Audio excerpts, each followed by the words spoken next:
Good morning, afternoon, or good evening, whenever you happen to be watching this. Lots been going on. I was thinking about something. I was thinking about failure, right? Thinking about failure, right? Being a failure and stuff like that, and something very remarkable happened when I was thinking about failure, and I was thinking about things that I thought that I was going to fail at that I succeeded at, things that I thought I was incapable of having success at, that I had unsurmountable success. I thought about these things, and I came to a phrase. Mr. Farrakhan spoke, and he was talking about how we were bound to win. He was speaking about it from the context of the slaves in the Bible, slaves in America. But sometimes I think that the biggest thing we're a slave to is our failures and things that our experiences, and we have to learn how to understand that failures aren't really failures. This is more so a lesson, and also sometimes it's us finding out our true boundaries. I got a question.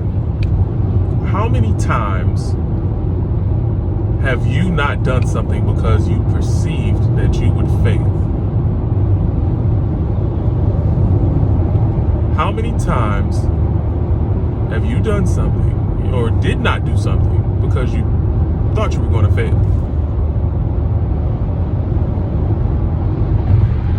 When you think about it from that perspective, you're probably finding yourself in a couple aha moments. Now, I want you to think about this. How many times did you have success when you had to do something you had no choice but to do it?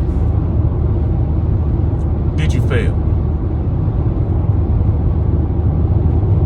Some people might vary on that, but for myself, I was successful in all those attempts, even on the things I thought I would fail.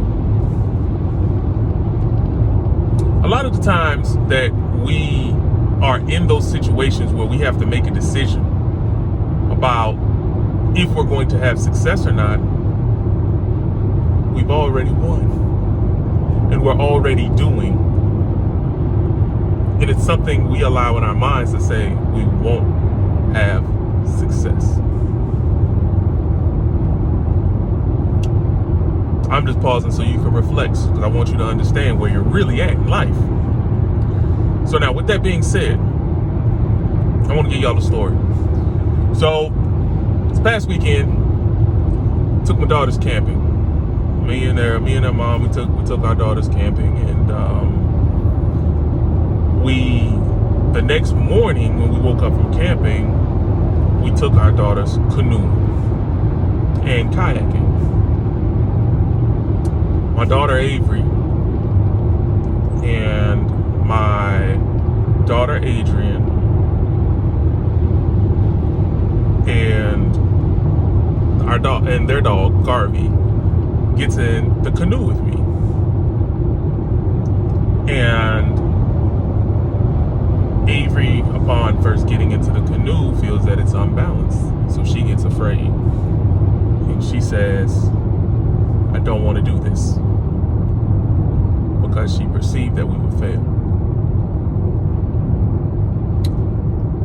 Now, while we were getting the canoe, the young lady who was renting us the canoe, she says, you don't really start having fun until you fall into the water. In my brain, it's inevitable you might fall into the water, but you can still have fun. So we get into the boat, my daughter freaks out, we launch, boat flips. Dog and daughter lose it. we get out of the water. We get the canoe out of the water. A young man helps us out. I talked to my daughter. We move some things around. My daughter's like, nope, not going, staying here. I tell her, nope, we're gonna get back in the boat. Because at the end of the day, our frustration in the moment won't change anything, right? So we get back in the boat. This time, Avery goes with her mother in the kayak with the dog, because, you know, the dog is really for her to keep her calm and cool and collected. So, so now I have Ashton, who's older, and then I have Adrian, who's younger.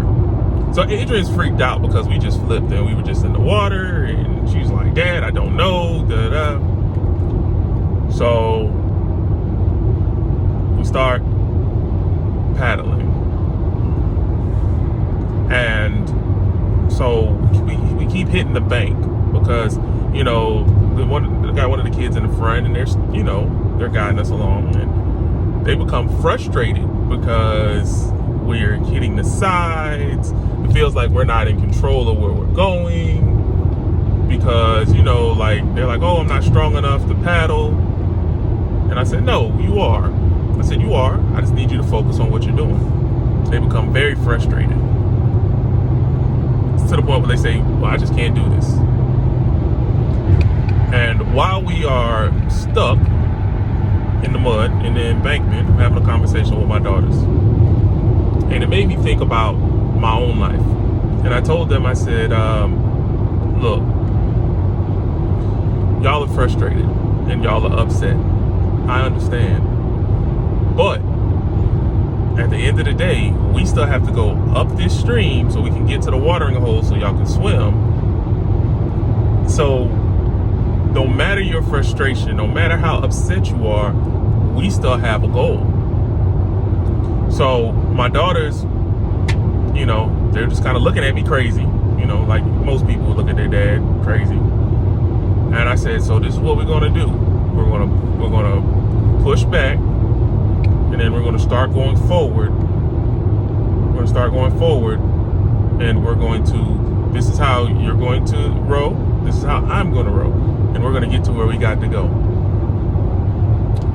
We started to have success. We started making our way. We get to the watering hole. They have fun swimming, playing with their dog. A pretty big moment. Like, you know, like for them, it was a really big moment because it solidified that, one, camping was fun. Two, we can kayak. We didn't drown. This is like their thing, their thinking. And they had a fun time. And I think that sometimes we stop ourselves from having some of the best experiences in our lives because we're thinking about what we can't do. So just like my daughters, sometimes you got to understand that your frustrations, your anxiety, your fear, those are going to be there regardless. But the opportunity that's going to come from experiencing whatever the situation is that's in front of you, that situation is still going to sit there no matter what. So you can allow your anxiety and your fears to shrink your opportunities, or you can understand that you're bound to win and you're going to have success no matter what, and not become a slave to what's going on in your mind. Because our mind is where most of our battles take place. The negative things you think people say about you, that's your mind. Because think about it, when people actually do say negative things about you, and if you're the type of person who has to address them and you address that issue right then and there, most of the time you ain't gonna go back and forth with a person after you address it. Unless you just a sociopath and you just, you know, like having arguments with people. But, you know, there's some people like that. I think they're called Geminis. Or is it Cancers? Or Tauruses? Either way, none of that. But but I think that, you know, sometimes you have to really get into the moments, be present with everything that's going on in your life, so that you don't find yourself missing these awesome opportunities to have great moments. Because if we would have just turned around, we would have left unfulfilled and unhappy. We wouldn't have had the opportunity to be present in a great moment, to have a learning opportunity for ourselves.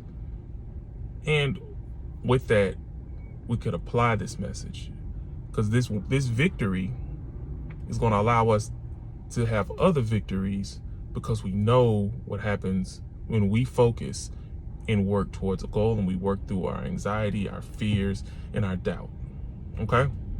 So, hope that was helpful for you. It's really helpful for me. This is really for me. I'm just going to share it with y'all, but because I like talking to myself. But that's how I get myself through things. So, hopefully this helps you. Please feel free, like, share, do whatever you want to do with it. Information's always free. Have yourself a good one.